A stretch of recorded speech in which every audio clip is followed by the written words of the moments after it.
fine. All right. So yeah, I'm from Erlang Solutions. Uh, I'm Ayanda Dube, and yeah, just a bit about myself.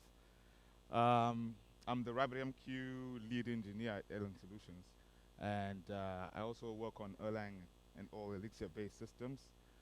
Um, yeah, I used to work on some Erlang technologies in South Africa. We used to build some telecommunication equipment for mobile networks. So that's how I got into the whole Erlang ecosystem. And then from there, I moved to England. I spent a while doing a bit of research on uh, designing internet routers, both on the simulation side and on the hardware side. So yeah, working on the fabric of a router. And then I got back into Erlang. That's why I joined Erlang Solutions. And yeah, that's what I've been working on ever since. And yeah, so within Erlang, we've got Erlang, the language and the technology, and then we've got languages which run on the Erlang virtual machine, like Elixir, which is probably the most common. And with Elixir, you've got web frameworks like Phoenix, right? So these are some of the things that we work on. So yeah, I'm gonna talk to you guys today about basically building event-driven systems around RabbitMQ. Right? Okay. So we're just going to start with just an intro, just a basic switching of mindset from the traditional way of just building systems and just to the way you'd want to think about a system with messaging in mind. So just a very basic architecture. This is very simple. Usually when we build our systems, we just build an application that exposes some API or a web service, and you've got your external apps or users interacting with that API. You've got some business logic at the back, and that's interacting with some database, right? This is familiar with most of you.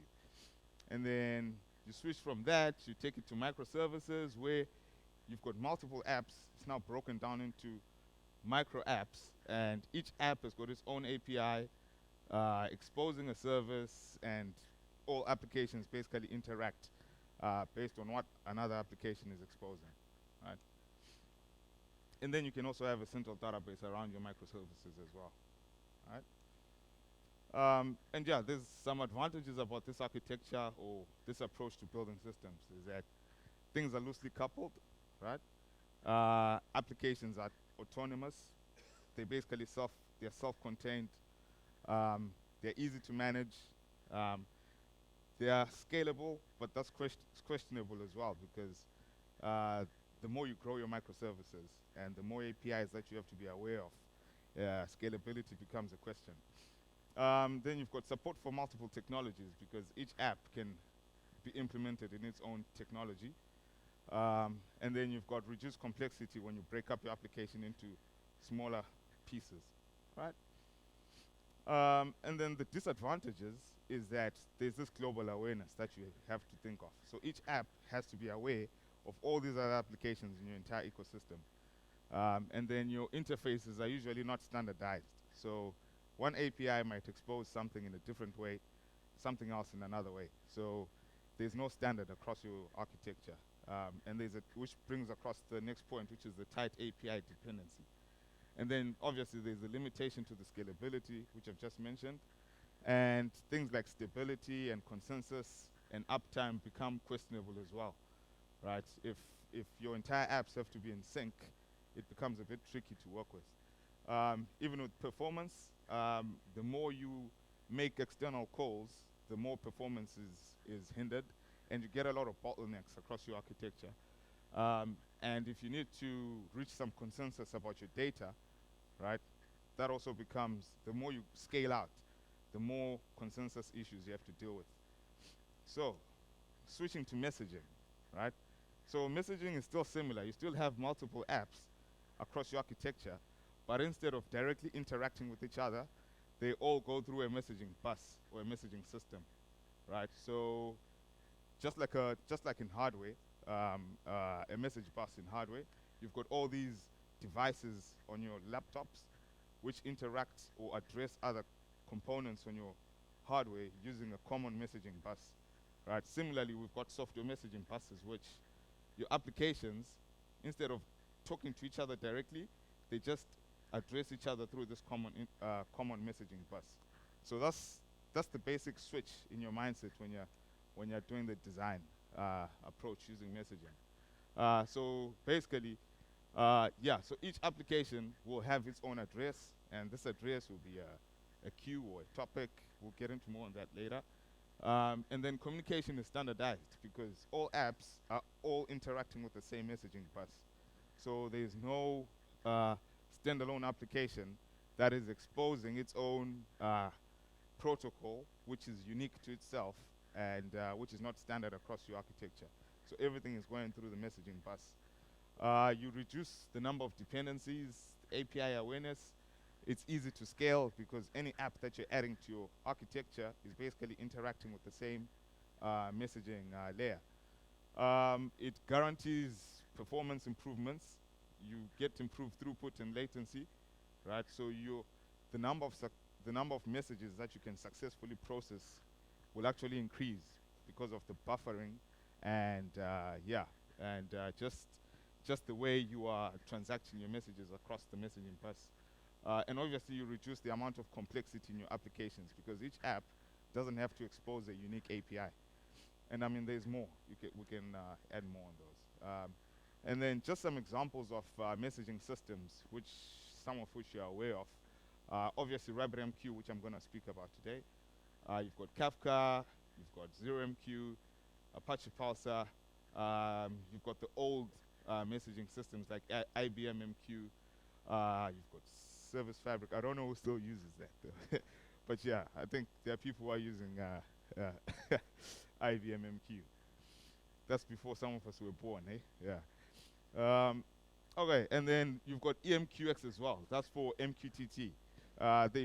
All these systems basically solve the same problem. They provide a messaging layer where applications can publish and subscribe and get messages across an entire platform. Right. So yeah, I specialize in RabbitMQ as mentioned. That's what I've mainly focused on at Erlang Solutions. And yeah, basically with RabbitMQ, it's like I mentioned, it's just a switch from your applications interacting directly, right, to having a RabbitMQ instance in between your apps. And instead of targeting each other directly, they are all going through Rabbit, right? And the protocol that they interact with is called AMQP. Right, so what is RabbitMQ? So it's an open source message queuing system, right? Basically free to use, right? It's an implementation of the AMQP protocol, right? Which basically specifies both the specification of the server and the protocol on the wire, right? So both on the TCP side and on the backend side. So that's what AMQP specifies. So the backend of the broker side of RabbitMQ is implemented in Erlang, right? And I think Dominic's talk earlier, my colleague at Erlang Solutions, he did ask how many people have used Erlang, and I think there's very few people who mentioned that they've used Erlang. So basically, Erlang is you've got the Erlang virtual machine, and then you've got the Erlang programming language, which applications like WhatsApp are implemented in, right? So highly scalable systems that can handle millions of users or millions of connections. That's where Erlang basically thrives in. And basically that's why Erlang was chosen for RabbitMQ, for implementing Rabbit, because they wanted an MQP broker which can handle thousands of connections or millions of connections, right, and still be able to perform very fast. And yeah, on the client side, which basically where everyone else comes in, you've got more than 20 implementations of client libraries which allow you to interact with Rabbit. So you've got the Java client, which is probably the most used, and the .NET, right? And then you've got Python, Erlang, a whole bunch of client application implementations. And then it obviously allows your applications to interact easily, right? And you've got support for other protocols as well, like MQTT, Stomp, right? So if you want to get into the whole messaging theory, you can get into other protocols that you can choose specific to your apps. So for example, if you're building an IoT platform, right? So IoT, basically, they usually use MQTT, right? And RabbitMQ supports that as well. So we've got a lot of big customers that are using, that have got all these devices that connect through RabbitMQ using MQTT. So yeah, and basically, I think the easiest explanation of Rabbit is that it allows machine-to-machine communication, right? Whereas systems like, we've got another system called Mongoose IM, which allows man-to-man communication. So if we're building chat applications, we use Mongoose IM, but Rabbit is basically for machines and applications. And to date, well, that was back in 2015. There were 35,000 known installations of Rabbit, and there's basically more, because yeah, we've got some users who just use this and they don't, well, we don't know who they are, but there's more than 35,000 installations of Rabbit globally. And then AMQP, so the protocol is, well, it's matured over the last couple of years, and it was started by a consortium of some big companies like Cisco, JP Morgan, IBM. They came up together and they came up with this protocol called AMQP, right? And basically that's what RabbitMQ is an implementation of, right? So you've got this very robust protocol which has now been implemented, well, was implemented 10 years ago in Erlang, and that's how we brought about Rabbit. You can download the AMQP spec and check it out. It's yeah, and it's very flexible, and it allows, the good thing about AMQP is that it allows applications to dictate the state of the server. So you can determine how your server is based on the protocol, right? And basically that's what you get with Rabbit. You get all these applications, right, interacting instead of communicating directly, but they're all going through a RabbitMQ instance. So that's the basic idea, and all through the AMQP protocol. All right, and then Erlang, the technology itself, it was built for scalable systems. It's very reliable, right? So systems can automatically recover on their own without human intervention. So that's a powerful thing in Erlang. So that's why it's used a lot in telecommunication systems.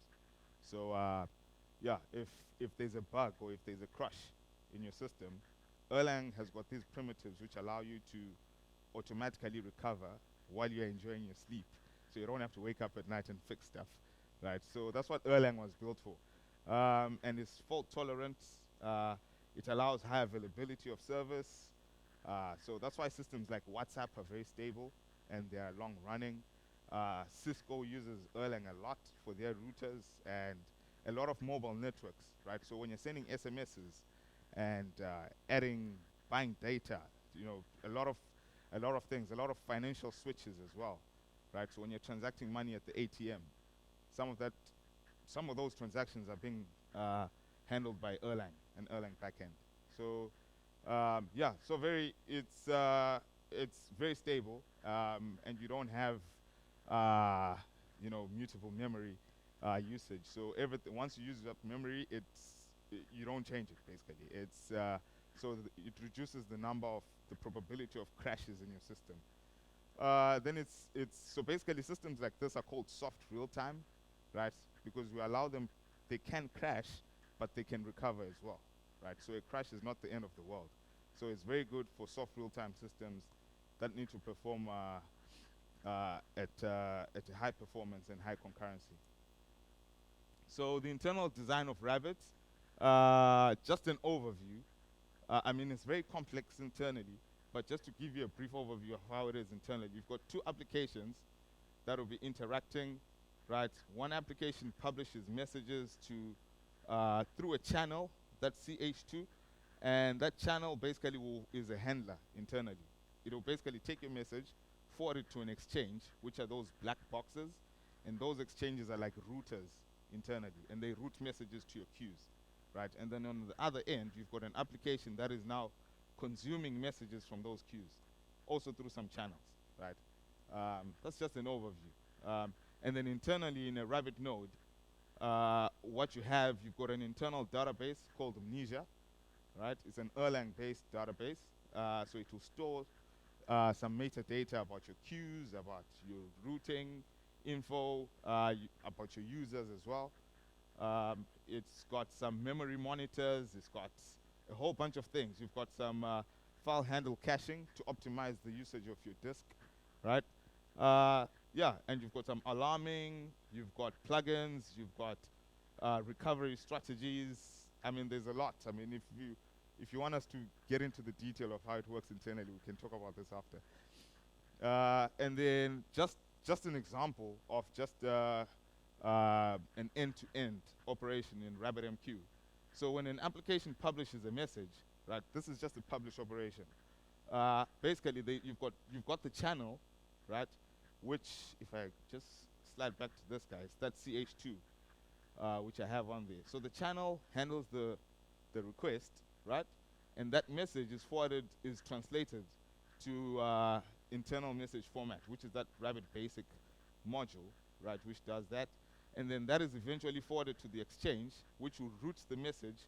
So the exchange basically looks up a route in the Mnesia database, and then it will get the destination queues from there, and then forward the message to processes, which are, I guess, processes in the Java world will be your threads, right? So in Erlang, we've got a concept of processes, which are just isolated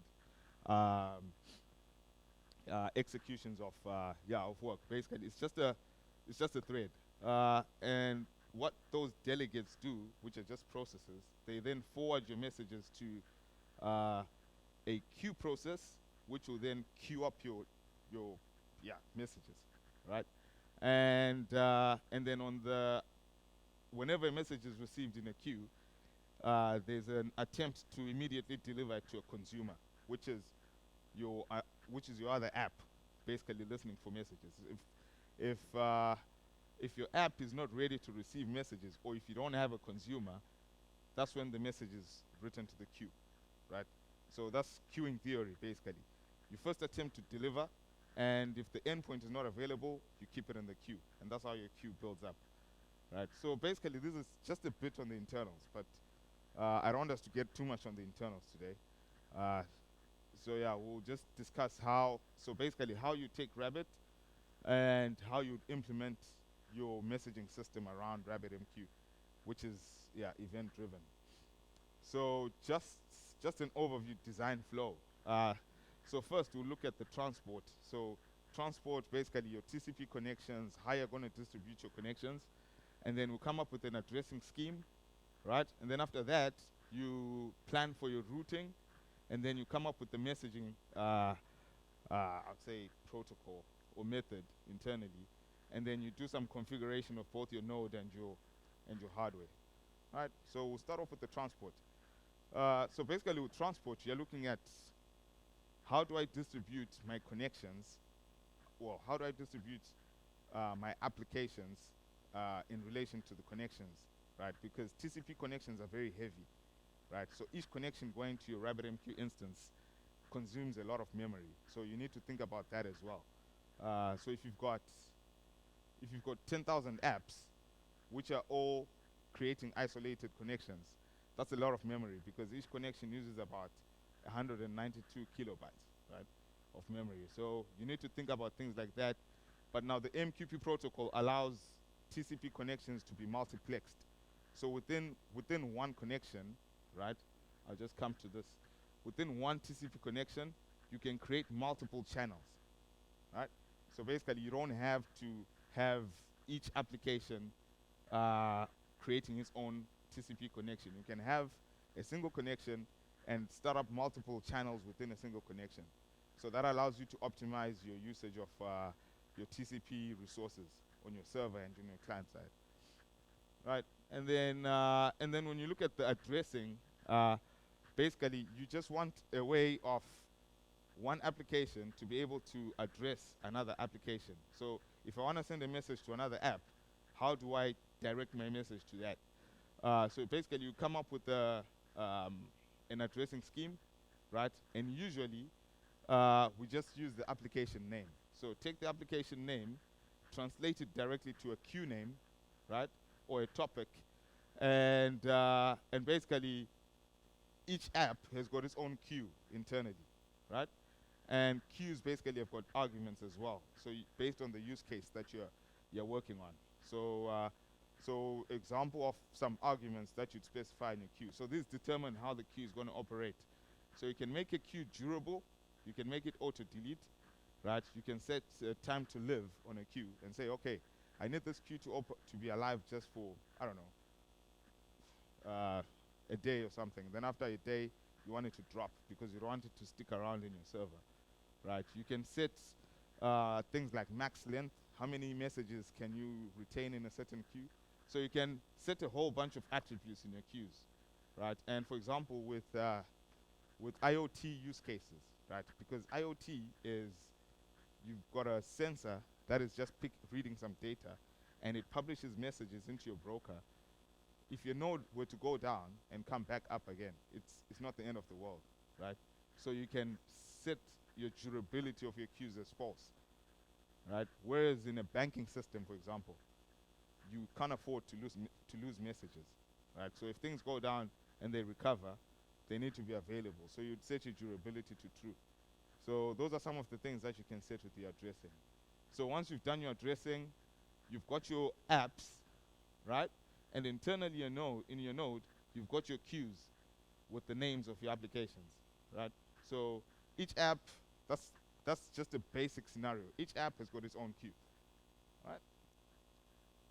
And then after that, you come up with your routing scheme. And basically, routing is determining how a message is going to reach your queues from your external applications. And as I mentioned earlier, that exchanges are basically the primary routing entity. And within an exchange, right?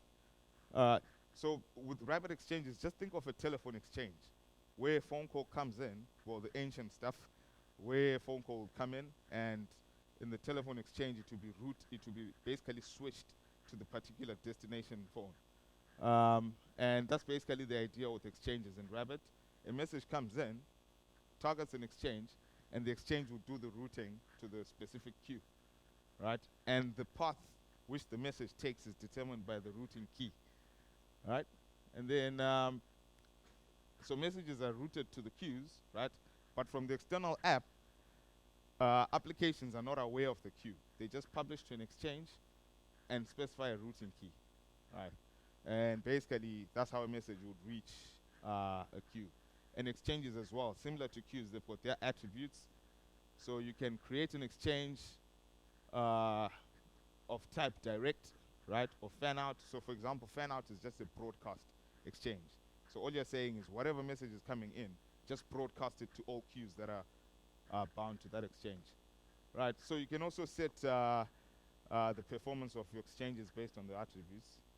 And then, yeah, so once you've got your exchanges, you've got your apps, you've got your queues, you've got your exchanges, exchange 1, 2, 3, and I've got some dotted lines there. So that will be your routes, routing to the specific queues, right?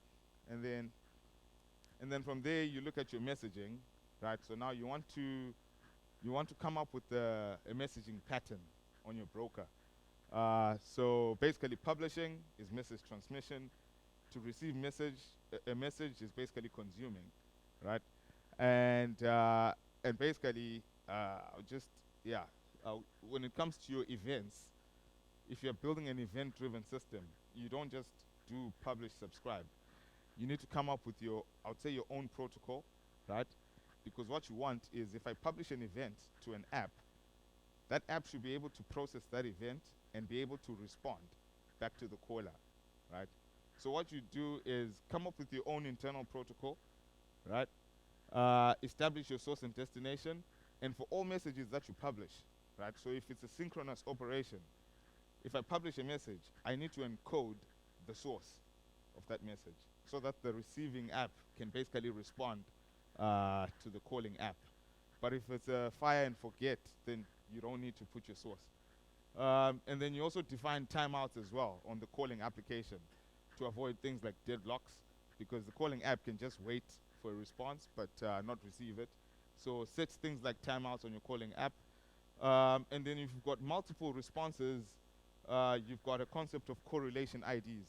So each message would have its own correlation ID. And I mean, if you don't want to use correlation IDs, you can actually create a queue for each message that you're publishing. Well, create a response queue for each message that you're publishing. So queues in Rabbit are very lightweight, right? So they translate to Erlang processes, and they're very, very lightweight. They don't use up a lot of memory, and it's very fast to create a queue. And then if you can also use things like sequence IDs for each message payload. So we once had to build a file streaming service across RabbitMQ, and each chunk of data, right? Because we wanted to break down this data, stream it across Rabbit, and then reassemble it on the receiving end, right? So we had to specify sequence IDs for each message chunk that was going through Rabbit. So you can do things like that on top of the AMQP protocol, right? And yeah, basically like I mentioned, you come up with your own protocol. You specify for each message an identity, a source, which is the source queue name of the app that is publishing, the destination, and the payload, right? So you can do things like this. And then what you'd have is, sorry. So what you'd have, so instead of your application directly going to RabbitMQ, it would basically do some encoding and decoding of your specific protocol, serialize the data, and push it into your queues. And the receiving app would basically do the same, right? So so from your application's perspective, you've got a common internal protocol, right? And from RabbitMQ's perspective, all this data is coming in as serialized format. So yeah, so for example, once this is complete, you can have a scenario like this where you've got your apps. So for example, app 1 is publishing to exchange 2, right? And that message is going out to app 6 on that binding, and app 6 consumes that message, right? Or the other way around. While app 1 is receiving messages from its own queue. So if app 6 were to respond back to application 1, it would just do similarly, just a publish to app 1, to the app 1 queue. So this is just a basic illustration of this. And then from there, you can have your node configurations. So each RabbitMQ node, well, on my laptop, for example, I can do about 9,000 connections, right? I can simulate 9,000 connections on my laptop. But if you want to go beyond that, you need to now think about scalability, right? Adding more nodes, distributing more resources. And then you also need to think about replicating your queues across your cluster. So if one node goes down, you still want to maintain service, and you don't want to lose messages, right? And then you also need to determine the kind of synchronization that you need, because messages need to be in sync across your cluster. And the good thing is that with Erlang, the Erlang distribution protocol makes this very easy. So that's why it's quite easy to implement in Rabbit. And that's why Rabbit is quite, it's all this is handled in a natural way within RabbitMQ. So synchronization and scaling out, right? So for example, when you now have a cluster, your applications are no longer publishing to a single Rabbit node, but to 3 instances, for example, right? And they're all operating in sync. And you can put a load balancer in front of that. So your applications are just publishing to a single IP, which is a load balancer.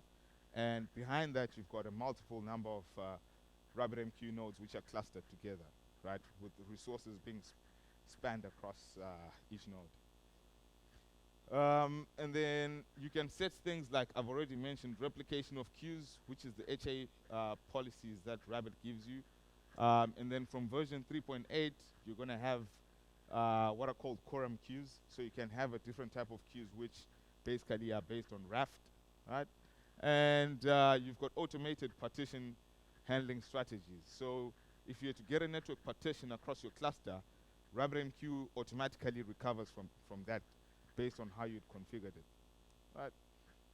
And then you've got basically, as part of your server definitions, you plan for memory, right? You plan for your disk, right? You do system models, you simulate and you do some tuning. So basically, you'd say an example. If you've got 10 queues, right, and say maybe I'm going to hold 1 kilobyte of data in each queue or each message, and say within a certain amount of time, how many messages can my node basically hold without crashing, right? And that's how you'd size your servers and purchase maybe a server with 32 gigs of RAM. Yeah. So yeah, basically that's it. And do some performance testing, and do some tuning based on your throughput and latency that you'd want. Then you can extend Rabbit. There's plugins, right? You can set up RabbitMQ for one wide area network architectures. You can shard your queues. Basically, take a queue, split it into multiple queues, just to reduce the load on a single queue. Like I mentioned, you can use MQTT and other protocols. You can add security layers like LDAP, right? Or you can implement your own plugins. If you're skilled with Erlang or Elixir, you can build your own plugins, which is something that we do a lot. And yeah, that's basically it. And just to show you just something small here, I've got a load balancer that's HA proxy, right? And I've got a 3-node cluster, right? I've got 3 nodes here, and well, I don't have any queues here, but I do have a performance test which I was ready to execute. So for example, I can just execute a performance test from here. I'm starting 3 producers and 3 consumers, and they're published into that exchange, right? App exchange. Each message is 1 kilobytes, and this test is going to run for a minute, right? So you can basically do a system model of the eventual app that you want, right? So I can do a performance test. I can measure the latency. So if you look at here, I can see the end-to-end latency across my cluster, right? And I can measure the throughput at the end. So if I come to my Rabbit instance, let me just come here. You can see my messages coming in. It's not performing very fast, but it's decent. Then if I come to my exchanges, I can look at that app exchange which I created. I'm getting about 2,000 messages a second being published to that. So all these apps can be your various applications within your architecture. So instead of targeting each other directly, they're all going through RabbitMQ. And if you look here, I've got, if I come to the connections, I've got a single connection with multiple channels across that, which I already mentioned, right? And if I come to my overview, okay, that's done. That was quick. So I can look at my stats from the last minute. So I did about 3,000K messages a second. So you can do things like this and basically make some changes, see how your RabbitMQ instance performs, and yeah, set your configuration based on the performance that you want. Yeah, and that's it. So I was doing something like, what's that? I can't even see this. 8,000 messages a second on throughput. Yeah, not bad. Okay. Yeah, that's it, guys. Any questions?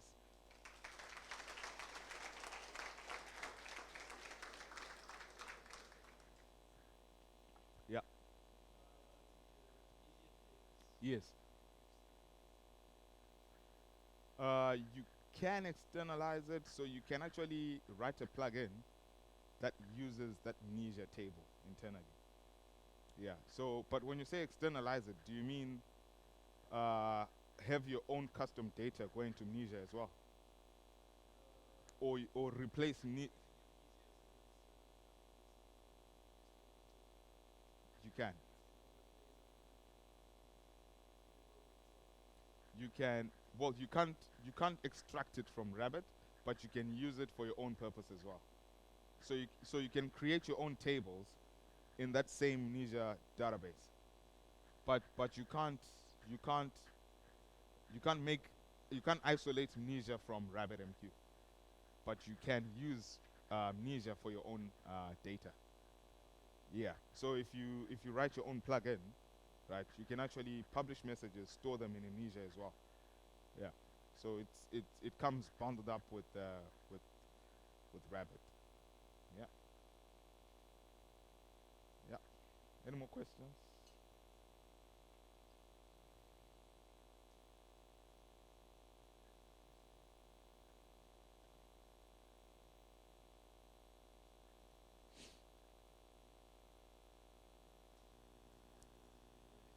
Thank you.